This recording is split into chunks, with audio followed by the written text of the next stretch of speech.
Seja bem-vindo ao módulo 2. Estamos aqui participando da CIPAT 2020, tá? Vocês devem ter acompanhado o primeiro bloco, então agora a gente está indo para o segundo bloco, né? O assunto que a gente está trabalhando, gestão financeira pessoal em tempos de crise, e eu havia comentado que na parte 2 a gente falaria especificamente da forma de repensar, né, esse nosso relacionamento com o dinheiro, tá bom? Vamos lá. Primeiro de tudo, a gente vai falar de algumas dicas super importantes, na verdade são 21 dicas, então é bem amplo o material que a gente vai discutir, tá? Só que antes a gente precisava dar uma ligaçãozinha naquele assunto que a gente falou no primeiro bloco, que foi a condição comportamental, ou seja, países onde a história foi mais dura, né? Seja através de pandemias, seja através das guerras, seja através de problemas climáticos, essas situações não tão favoráveis parecem interessantes, mas elas levam a pessoa a pensar diferente, tá? Quando a gente diz leva a pessoa a pensar diferente, e aí a gente comentou que esse pensar com o tempo leva você a agir diferente, tá?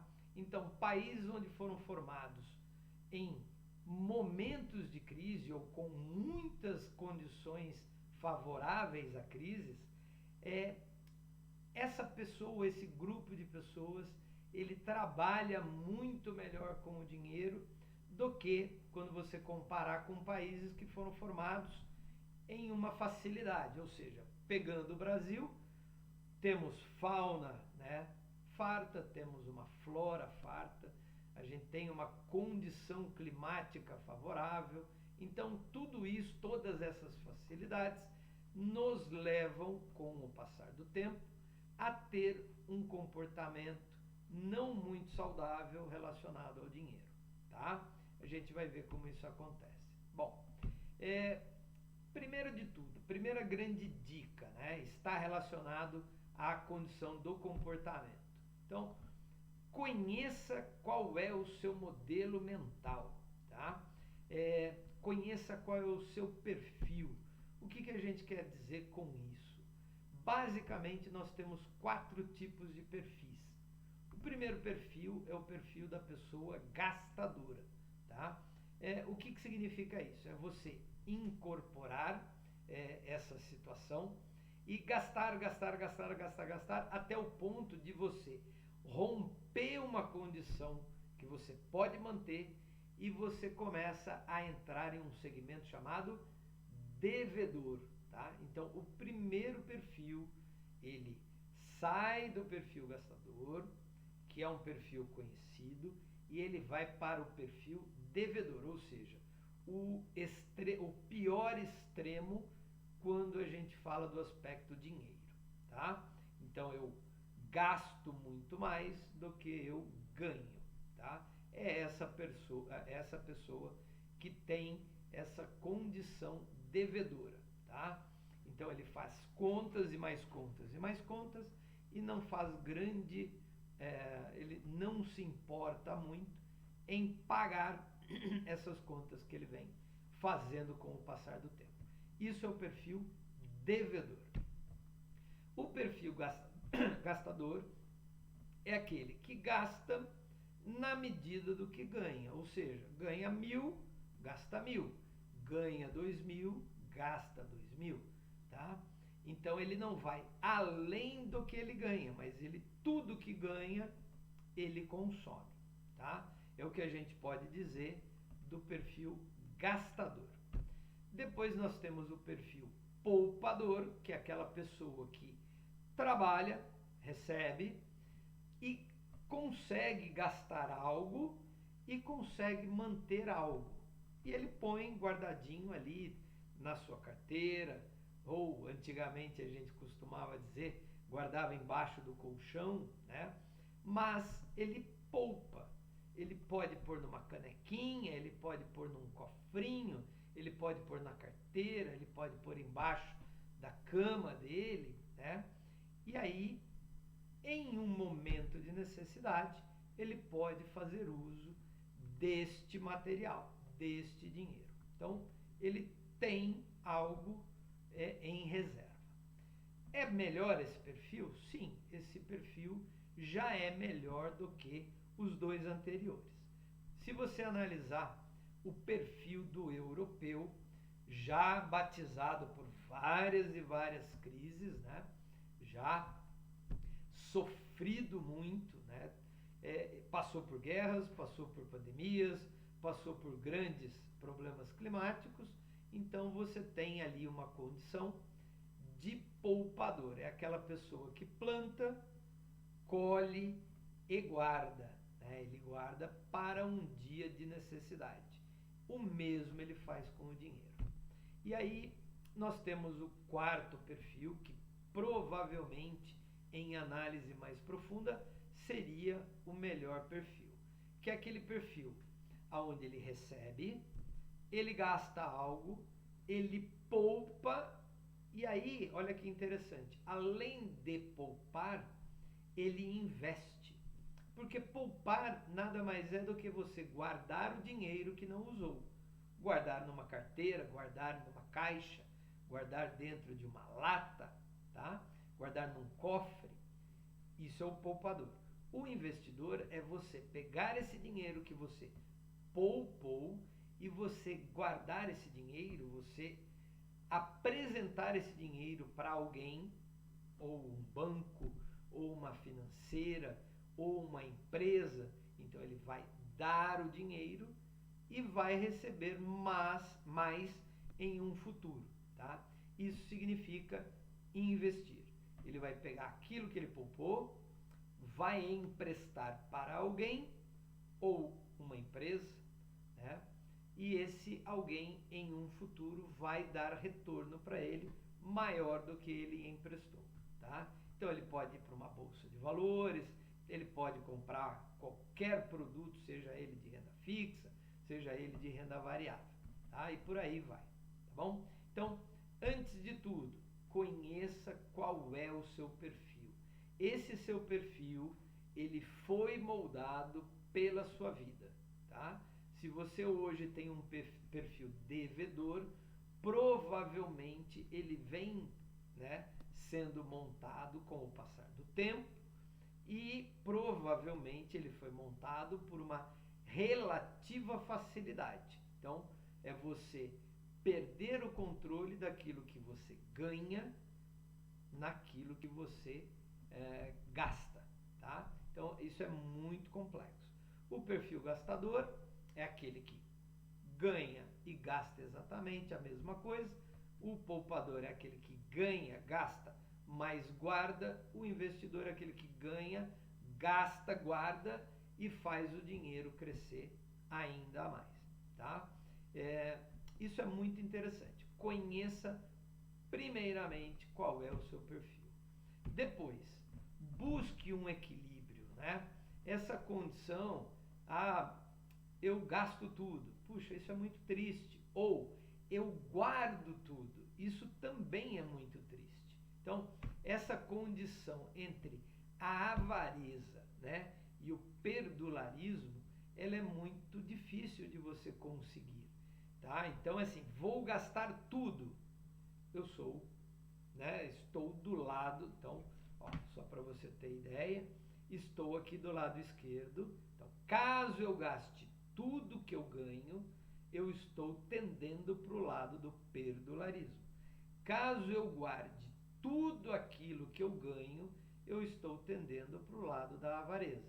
E aí você me pergunta, isso é bom? Não, nenhum dos dois extremos é bom. Seria interessante você ter ali um certo equilíbrio. É você ganhar, é você gastar e ao mesmo tempo você guardar e investir. Então, isso seria o modelo mais interessante, tá bom? Então, essa daí seria a segunda dica, ou seja, busque o equilíbrio.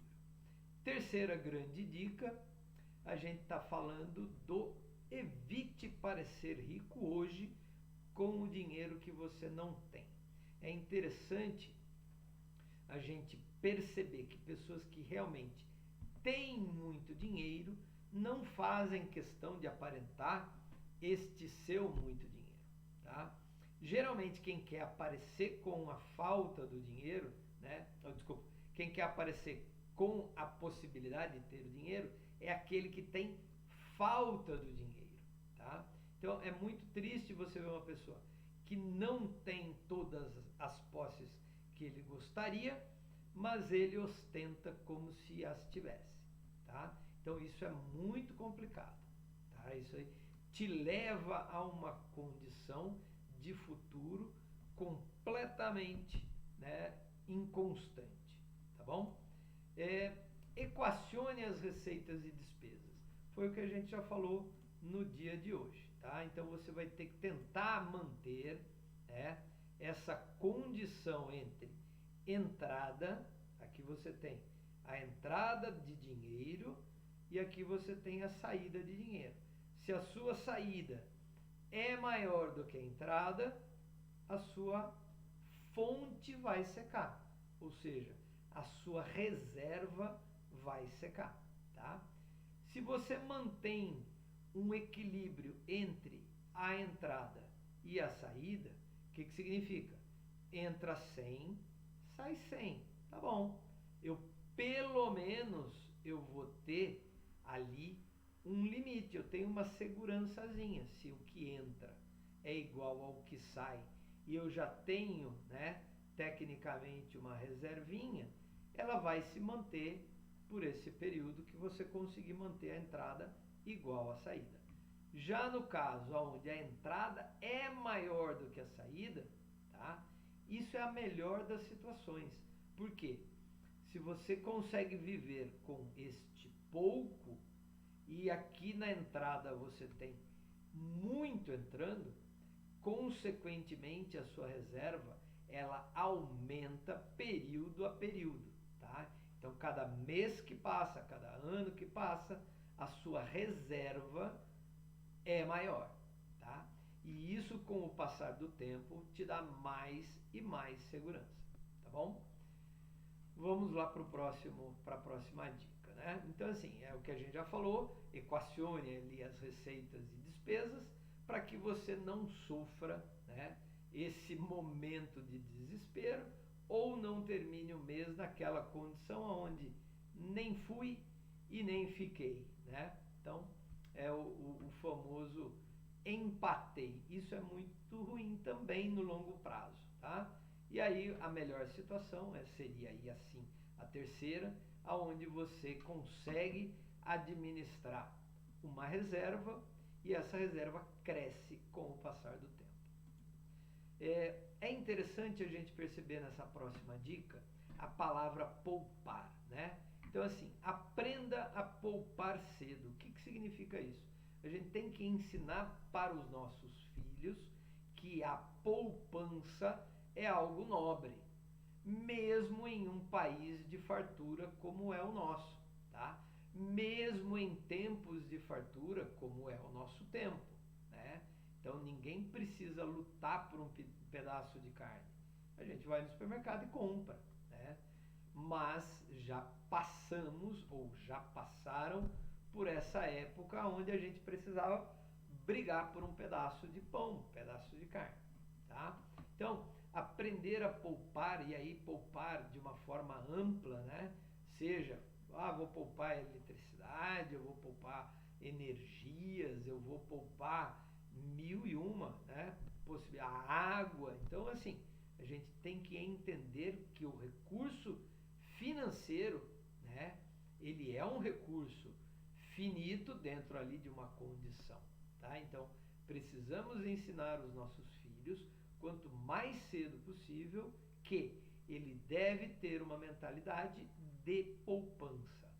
Ele tem que aprender a guardar, ele tem que aprender a viver com menos do que ele vai ganhar no futuro, tá? Então, é uma questão de aprendizado, tá? Então, vamos para o próximo material aqui. Então, ó, aprenda a poupar certo, né? A gente tem que entender que a gente tem vontades de curto prazo, vontades de médio prazo, vontades de longo prazo. O que significa isso? A gente não pode pôr todas as nossas moedinhas em um único cofre. A gente deveria ter, entre aspas, 3 cofres, um cofre de curto prazo, um cofre de médio e um cofre de longo prazo. E guardar as moedinhas dentro desses 3 cofres. Lógico que isso é uma grande metáfora, né? Hoje ninguém guarda dinheiro no cofre, né? No cofrinho, na caixa, né? Mas isso a gente vai ver daqui a pouco nos próximos slides. Então, é a transformação da poupança para o investimento. A gente vai falar disso em alguns instantes. Então, aprenda a poupar certo. Entenda, né, o efeito do dinheiro no tempo. Isso é muito interessante. Hoje eu tenho 52, mas se você tem seus 20, se você tem seus 15, comece a poupar hoje para que você possa fazer uma reservinha e possa investir hoje, tá? Então, quanto mais cedo você investir, né, ou seja, você perceber que o dinheiro no tempo ele aumenta, né? Olha que interessante, o dinheiro aumenta, você vai ter uma visão muito mais positiva da sua vida, tá? Então, se você não trabalha com o dinheiro no tempo, ele diminui, tá? Então, se eu tenho 10 moedas de R$1 hoje, daqui a um ano, aquelas 10 moedas continuam valendo R$1, mas você não compra a mesma coisa que você comprava no período anterior, tá? Então, a cada ano que passa, aquelas 10 moedinhas perdem seu valor de compra. O oposto é quando você pega as 10 moedinhas e faz um investimento no tempo, né? Então, quanto mais cedo você pegar as 10 moedinhas e investir, mais ela vai render com o passar do tempo, tá? Então, é interessante a gente perceber essa condição. Eu olhar para o dinheiro crescendo no tempo e entender que isso vai encher os meus cofrinhos. E se eu não fizer nada com o dinheiro no tempo, o tempo se encarrega de consumir o meu dinheiro. Ele vai secar o cofrinho. Eu vou continuar com 10, 20, 30, 40, 100 moedinhas lá, só que cada vez eu compro menos coisa com aquele material que está lá dentro, tá?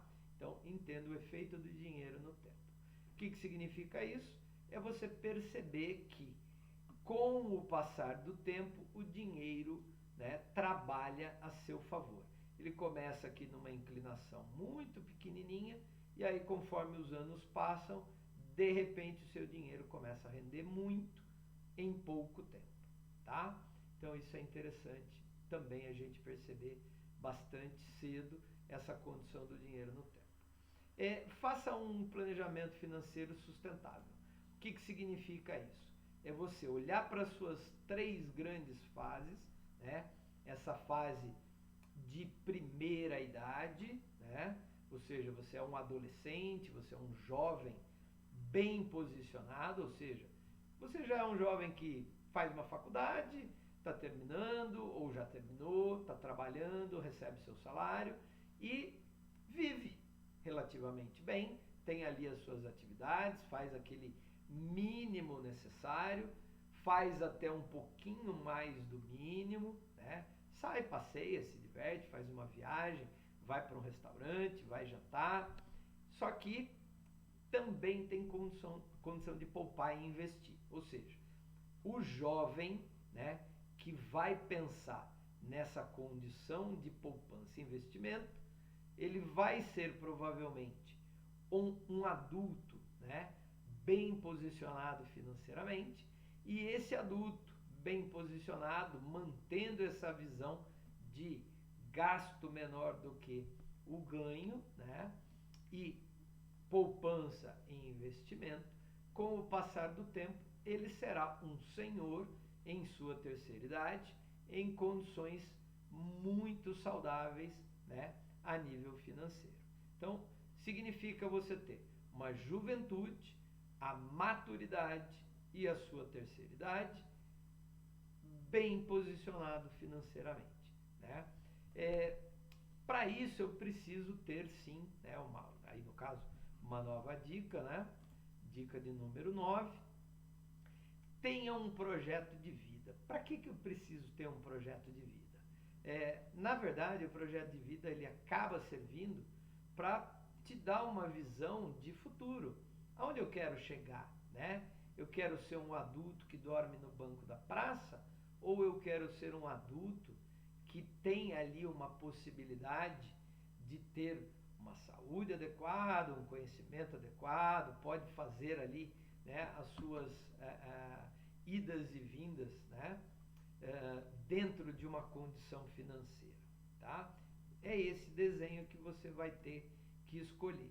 E já está provado academicamente que 83% da população não tem objetivos definidos, ou seja, não tem um projeto de vida, e é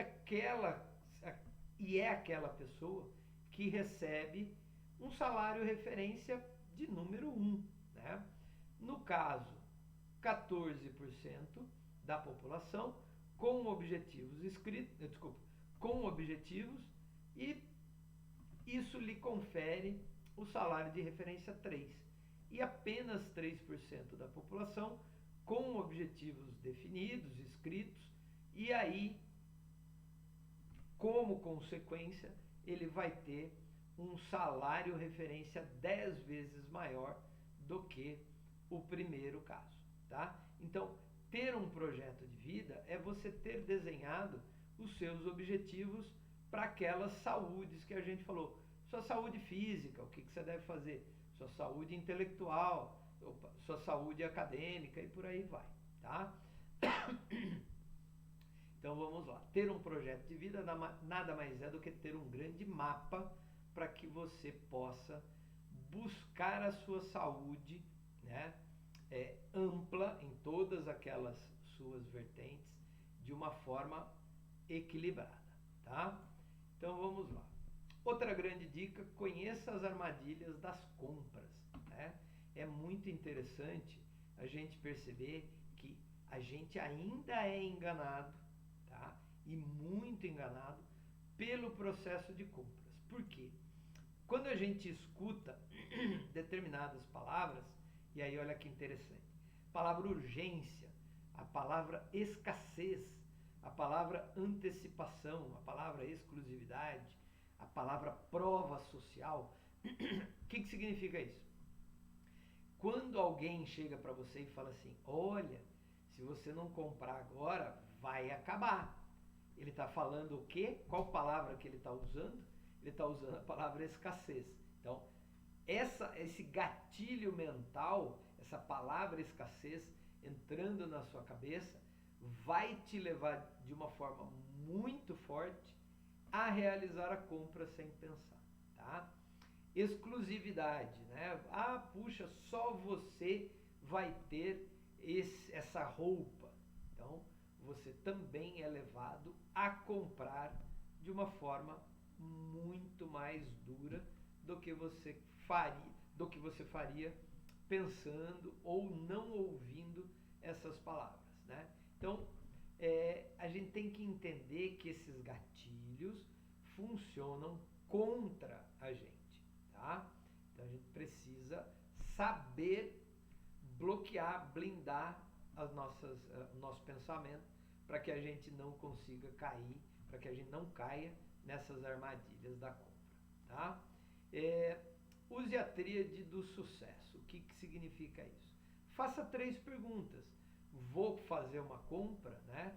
Aí você faz a primeira pergunta. Eu quero, né, esse material? Não, às vezes você nem quer. Então, se você já não quer, não compre. Depois, às vezes você quer. Quero isso? Quero. Agora, segunda pergunta. Preciso, né? Estou precisando. Quero um tênis novo? Quero. Preciso de um tênis novo? Não, não preciso. Então, pare no preciso.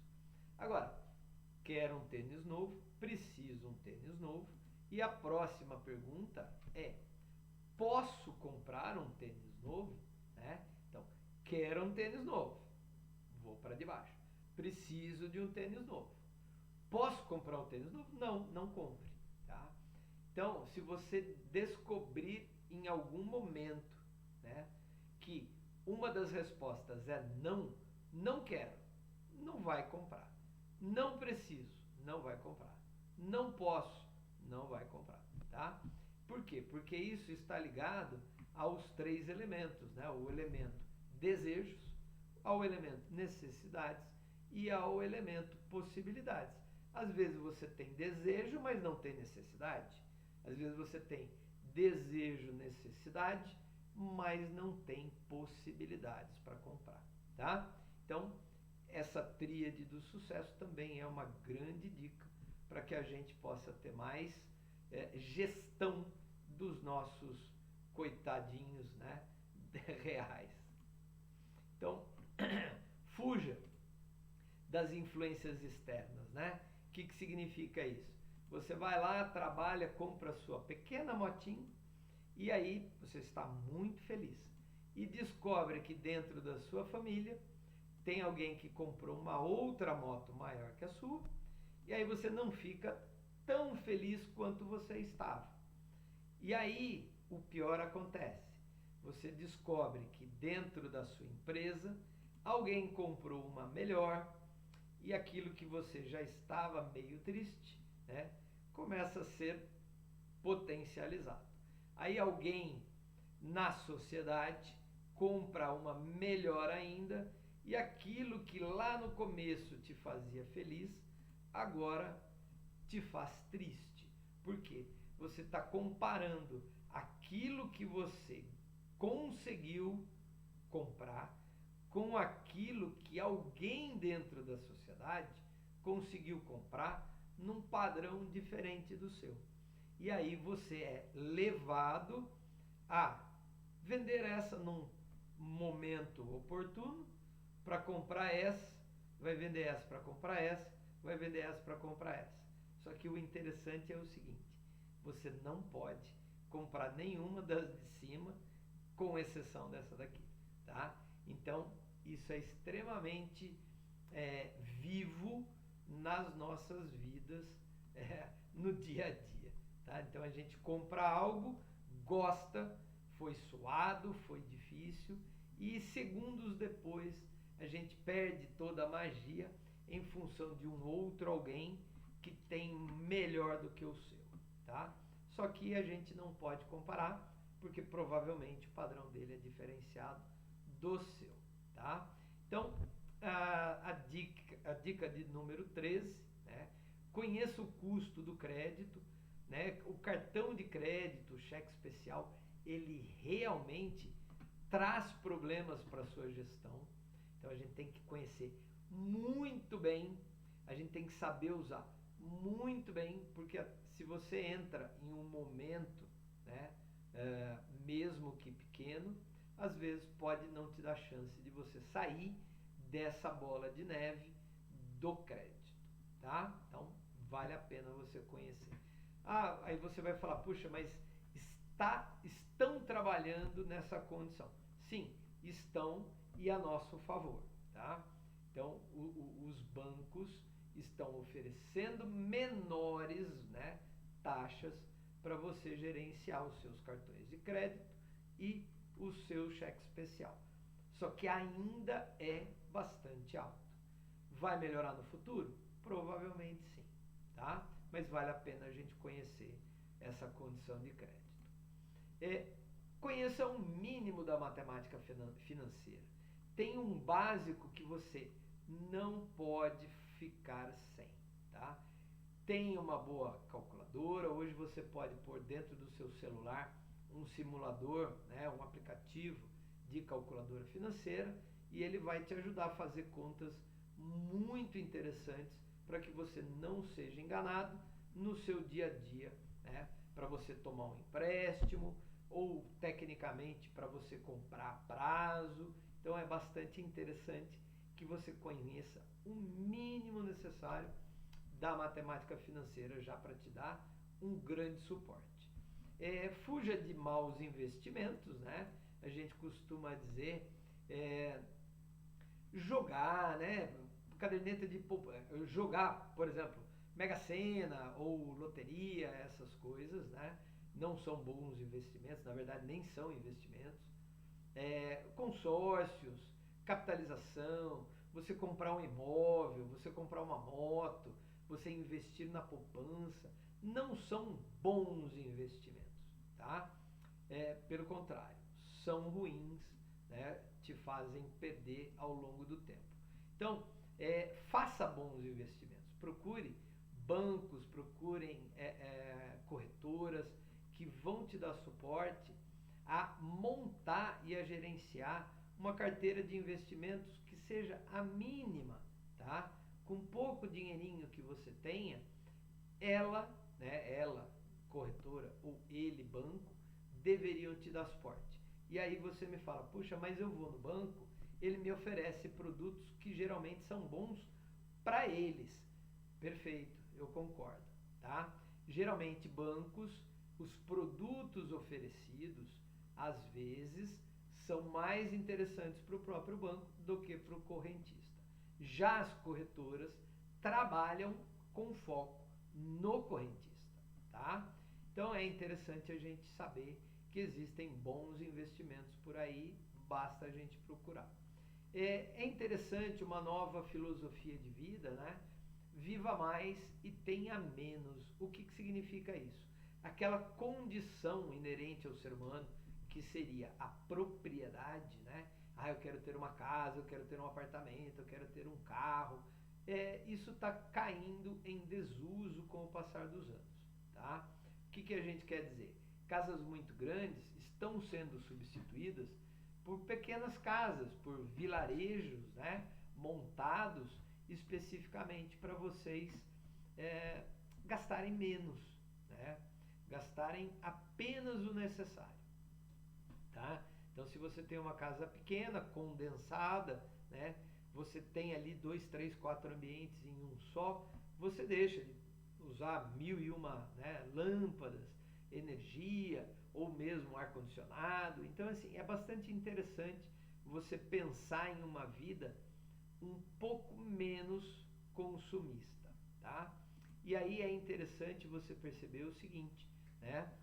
A casa de praia não precisa ter mais, casa de campo não precisa ter mais, uma moto, um carro, hoje você aluga, bicicleta você aluga.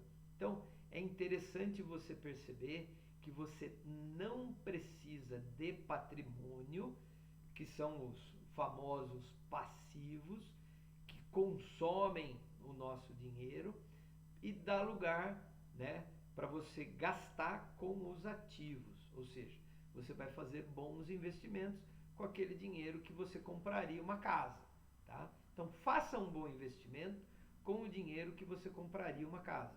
Você vai perceber que com o passar do tempo você vai ganhar muito mais, tá? Então vamos lá, viva mais, né? E tenha menos, ou seja, tenha apenas o necessário, 10, 20, 30 calças, não, tenha uma, duas, 10, 20, 30 camisas, não precisa tudo isso, né? Você vai precisar administrar armário, espaço, então tome muito cuidado. A gente costuma dizer que a sua vida deveria estar pautada em apenas aquilo que você consegue carregar em uma mala, que ali é a sua roupa, né? Tecnicamente, a sua felicidade não precisa de muito mais do que isso não, tá? Agora começa um material bastante interessante. Faça a gestão financeira. O que significa isso? Puxa, pegue todas as suas fontes de receita, aponte de uma forma muito visível, coloque todas as suas despesas, tá? Aponte todos os seus investimentos e faça a gestão disso daí. Ninguém está falando para você não gastar e ninguém está falando para você gastar tudo, tá? A gente está falando para você fazer gestão do seu dinheiro. E aí que vem, talvez, o melhor momento do nosso dia de hoje, tá? vamos chamar de teoria, tá? Essa dica 19. O que significa, né? Tá lá. Desculpa. É a composição 50, 30 e 20. Significa o seguinte: eu ganho, sei lá, R$1.000. A gente vai chamar esse R$1.000 de 100%. Dos R$1.000, eu deveria, no máximo, guarda essa palavra, no máximo, gastar 50% dele naquilo que é essencial e é fixo. O que seria isso daí? O que é essencial e fixo? Vamos lá, essencial a palavra diz. Você consegue ficar sem água? Não. Então a conta de água é uma conta essencial. E se você mora sozinho, você tem que pagar para viver, né? A conta de energia elétrica é essencial. Sem energia você não vive. Aí você pode falar, puxa, internet também? Sim, internet também. Então, água, luz, telefone, internet e por aí vai. Ah, professor, eu estudo. Sim, escola é o fixo, é o essencial. Então, a sua parcelinha mensal da escola, né? Transporte. Ah, eu gasto, eu viajo todo dia, eu pego o ônibus ou eu vou de carro. Esse está no essencial? Está. E por aí vai. Saúde. Ter um plano de saúde? Sim, plano de saúde. Escola dos filhos, plano de saúde dos filhos e por aí vai. Então, tudo aquilo que é essencial, que você não viveria sem ou não poderia viver sem, deve assumir no máximo 50% do seu rendimento, da sua receita. Então, ganhei R$1.000, eu tenho que dedicar para tudo isso daí. Se você me falar, puxa, mas eu gastei mais, então alguma coisa você vai ter que selecionar. Ou você vai para um pacote menorzinho de internet, ou se você está indo de carro, vai de ônibus, ou se você está indo de carro, você vai de moto. Então, assim, tome muito cuidado, porque essas contas fixas deveriam ter um valor máximo de 50%, tá? Tudo bem.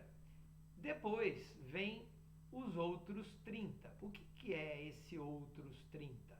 Eu posso gastar dos 1.000, eu posso gastar 300 com cinema, eu posso uma viagem, eu posso ir para um barzinho, eu posso assistir um show, tá? Eu posso ir para um teatro, então, posso ir para um bar, então assim, olha que interessante, até 30% do seu salário pode, né, não deve, mas pode estar atrelado a essas despesas. São despesas, ó, o nome já diz, pessoais e voluntárias. Você pode ou não pode fazer. As de baixo não. A de baixo é mandatório. Eu tenho que pagar, senão eu não vivo. Não vivo sem água, não vivo sem energia, não vivo sem internet, não vivo sem o transporte e por aí vai. Aqui em cima não. Eu consigo viver sem o cinema. Eu consigo viver sem um restaurante. Eu consigo viver sem um bar. Eu consigo viver sem uma viagem. Tudo bem. Mas até 30% eu posso destinar para essas atividades. E os últimos 20 que, né, acabam faltando, que acabam sobrando aqui, esses últimos 20 deveriam estar empenhados em algum investimento financeiro. O que significa isso? Você vai guardar em um lugar que te dê mais retorno do que o colchão, né? E com o passar do tempo, ele vai se transformando em uma grande reserva, tá? Então, é interessante você perceber, eu vou colocar aqui uma outra imagem, que aqui é mais visual. Os 50%, ou seja, até 50%, você tem os boletos e que você não consegue viver sem ele. Faculdade, plano de saúde, água, luz, telefone e coisas no gênero. Tá? Até 50. Se passar de 50, o que está falando para você? Tome cuidado, diminua as suas cargas. Tá? Beleza. Até os 30, vai para o bar, vai para o cinema, pode fazer uma viagem, pode gastar com outras coisas, né, que te deem prazer. Vai no parque, vai num show, vai no teatro, vai no cinema. Então você pode viver sem. Mas se quiser, até 30 você pode gastar.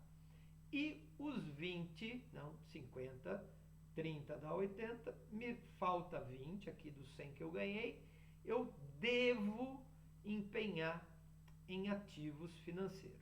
Eu tenho que pôr no banco, eu tenho que trabalhar com o mercado de variáveis, eu tenho que trabalhar com o mercado de renda fixa, não interessa. Eu tenho que investir em ativos e não investir em passivos, tá? Então, gente, essa daqui é uma das regrinhas que deve ser utilizada por nós nesses momentos de crise. Na verdade, assim, a gente diz crise porque nós estamos nesse momento de crise, mas deveria ser utilizado por nós daqui para frente, tá? Para que quando acontecer uma próxima crise, você tenha esses 20 que você foi guardando com o período, né, de tempo que passou, você vai ter esses 20 acumulados, esses 20 renderam e hoje ele é muito dinheiro. E aí você pode fazer dele o que você quiser. E aí pode até mudar essas proporções. Por quê? Porque você já tem uma grande reserva, tá? Então, esse é o grande segredo para você poder fazer gestão financeira em períodos de crise. Não dá para viver diferente. Se você não guarda, provavelmente você não terá em um momento de necessidade, tá? Então, só para a gente matar ali a nossa finalização das dicas, né? Seja disciplinado. Por incrível que pareça, a regra, né, anterior, ela é extremamente simples, mas se a gente não tiver disciplina, não conseguiremos manter esses 20 por muito tempo, tá? Então, quando falamos em gestão financeira, temos uma facilidade muito grande em sair da programação. Dessa forma, estabeleça um método e siga-o com rigor e disposição. No começo pode parecer difícil, mas a persistência e a disciplina vão tornar esse processo mais fácil e rápido e eu até diria que mais satisfatório, tá?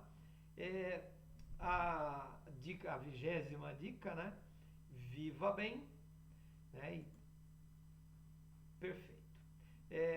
Deixar aqui para vocês meus contatos, caso vocês queiram ainda, fiquem bastante à vontade, pode me ligar, pode me mandar mensagem em algum desses canais que você está vendo aí e eu vou ficar à disposição para vocês caso necessário, tá bom? Muito obrigado pela participação, obrigado por assistir os 2 módulos, tenham um bom proveito da vida financeira neste momento, que este momento de crise seja um marco, né, um marco decisório nas nossas cabeças, que a gente consiga olhar o dinheiro com outra vontade, né, para que a gente não seja pego em momentos de crise, tá bom? Muito obrigado, até a próxima.